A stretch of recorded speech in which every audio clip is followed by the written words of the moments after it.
Hello guys, let's make this delicious pies that are literally everything you want from a healthy meal. They not only have tons of protein as the rest of my cottage cheese based recipes, they also have a sneaky dose of fiber. You'd never know that's in there. A full balanced meal that you can hold in your hand and eat on the go. For me, it's magic. And of course, my favorite part of this is this crispy from the outside and very tender from the inside cottage cheese crust. For me, cottage cheese was made for the recipes like this. Let's start with the cottage cheese dough. So we need 400 grams of fat-free cottage cheese,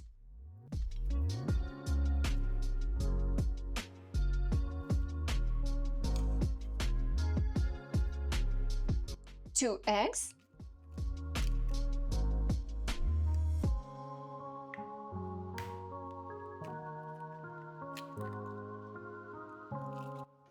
half a teaspoon of baking powder, and 60 grams, it's half a cup of any kind of flour you like.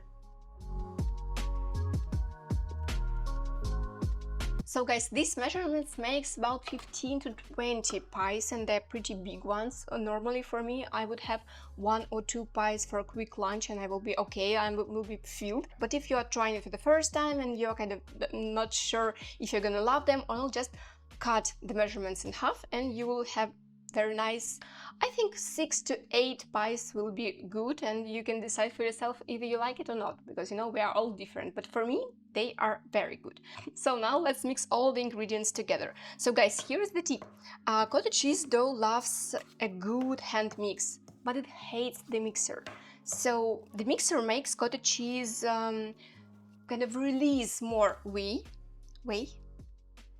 Yeah, I think whey is the proper pronunciation for this word. Correct me if I'm wrong. Cottage cheese release more whey, and then you'll need extra flour to bind all this liquid together. And well, we don't want extra flour, right? Because we need this recipe to be macro-friendly as well. And more flour means more kind of empty carbs, to be honest. I have nothing against flour. For me, it's neutral ingredient and it's technical ingredient. But where I can cut the amount of flour, for it not to affect the texture and the quality of the product, I would, because for that amount of calories that I'm spending on a flour, I could happily spend them on proteins or fibers or other more healthier ingredients. So yeah, try to mix everything by hand. It's very easy. Now for the fun part, let's make this juicy high protein filling with a sneaky fiber twist. I'm using 200 grams of mushrooms. Where's my knife?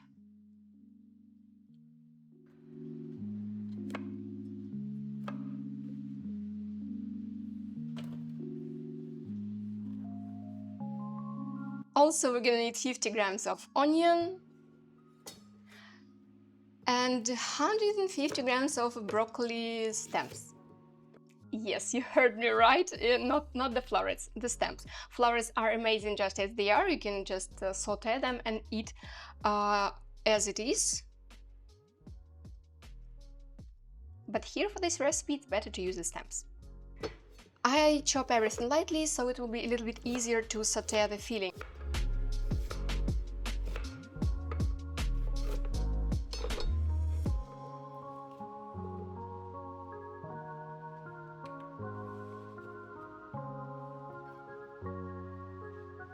Why the stems and not the florets? Well, I grew up in a no-waste household. You know, as a kid born in the Soviet Union, I had my share in a kind of a food-related childhood traumas, like, you know, never waste food.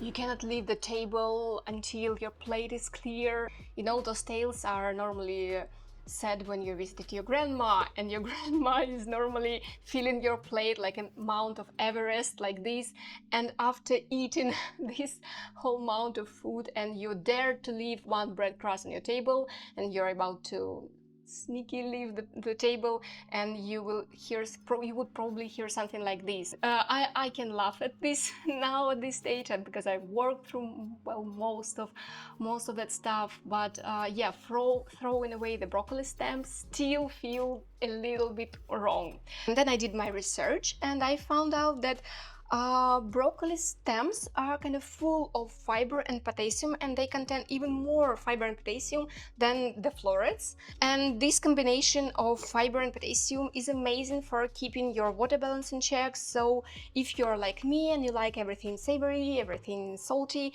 and you are prone to kind of bloating, swelling, puffiness everywhere after, eating the night before, eating delicious Asian food, and the next morning you woke up like huge. If you have this problem like I do, this is something to remember. Broccoli stems, they have tons of fiber, tons of potassium, and all together with the chicken and the cottage cheese and the spice, we have also protein to fight this bloating situation. So this is very good. So the best part, broccoli stems are completely neutral in taste. So that is why I prefer to use stems other than florets when I want to kind of sneaky push a little bit more of fiber to my family's meals, especially my husband and my kid. So they are absolutely neutral in texture and in taste. So they're perfect for sneaking extra veggies into diet without even noticing.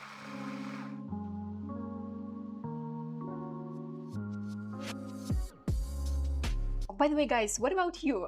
What was your childhood like when it comes to the food? So please tell me, some of you had a completely healthy relationship with food growing up, and just to make me feel better for you, because no, I had to work through all of these traumas, that led me to extra pounds and kilos of weight in my adult life.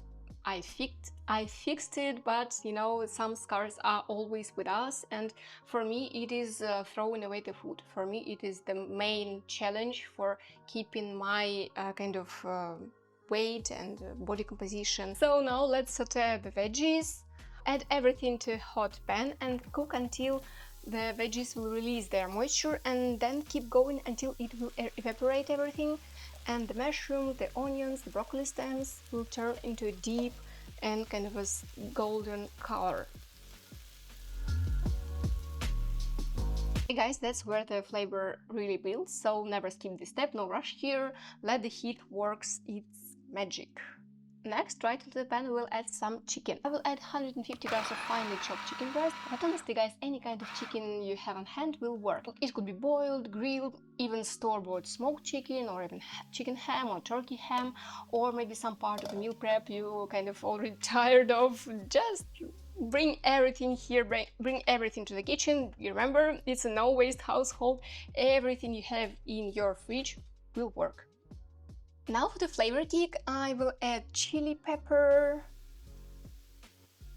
Just to taste regularly, I'm adding half a teaspoon because I'm not a huge fan of everything too spicy. Don't forget the same amount of salt, and then don't forget to pour in about 2 tablespoons of this concentrated lime juice.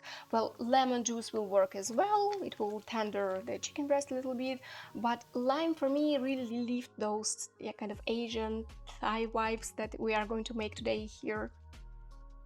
So let's mix everything together so the filling could soak all these juices and the spices. They will unite together and build the flavor. Ideally, it's better to remove it from the heat and stir in about 2 tablespoons, it's 30 grams of Greek yogurt.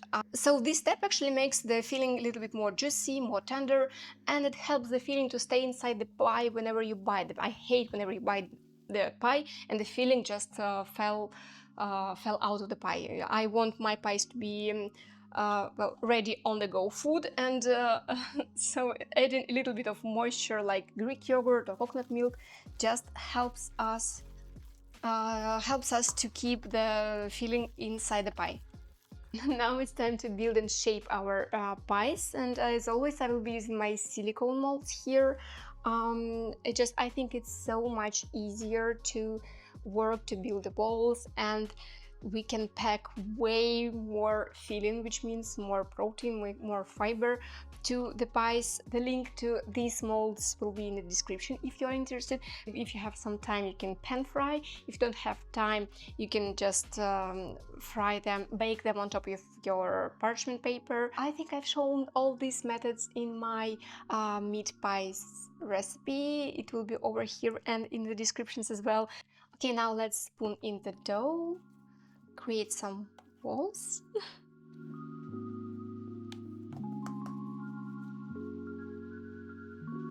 and add generous amount of filling.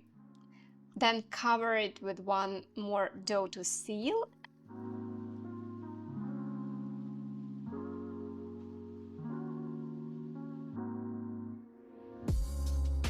And we will bake everything at 180 degrees Celsius, is 355 degrees Fahrenheit, for 30 to 40 minutes until they are golden and they are crunchy outside. And here they are, very crispy on the outside and soft and tender inside, packed with juicy chicken, sneaky fiber from the broccoli stems, and those warm Thai spices. Especially if you've used coconut milk, it will be delicious. And you can also freeze them and store them in your freezer for up to, I think, 3 months will be okay. And if you try this recipe, please don't forget to return and tell me what you think about this new flavor and new feeling, or you prefer the old one, the meaty pies. I would love to hear your thoughts. See you soon. Bye.